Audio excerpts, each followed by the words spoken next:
universiados, dabar prisijungė prie Lietuvos rinktinės, ar užtenka jėgų?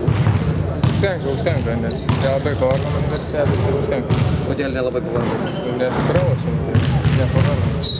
Kaip jautiesi, galbūt geriau pasiruošęs už kitus, kada šiek tiek anksčiau pradėjai treniruotis? Ne, nesijaučiu geriau pasiruošęs, tik kad salėj labiau gal, nes daugiau sportavom žaidimo, jie tik iš lauko atėjo, tai jie tokie dar nusunkus, nes vis tiek daugiau bėgiojo, mes salėj žaidėm, tai gal toks kaip. Kaip ta pirmoji patirtis su nacionalinė rinktinė, ar jauti didelį skirtumą? Jo, jaučiasi didelis skirtumas ir smagu ir įdomu labai. O tas skirtumas koks? Visapusis, viskas skiriasi labai stipriai. O konkurencija tokia jaučiama ir komandos viduje, ta sveika konkurencija? Jo, manau, visą laiką jaučiasi, kaip ir visos komandos. Vyteni, kokį įspūdį palieki treneriui, ką jisai sakė? Nežinau, dar nedaug sportavom salėj, tai nežinau, dar nesakė nieko, kokį įspūdį paliko. O kai čia pasikvietė, ką žadėjo?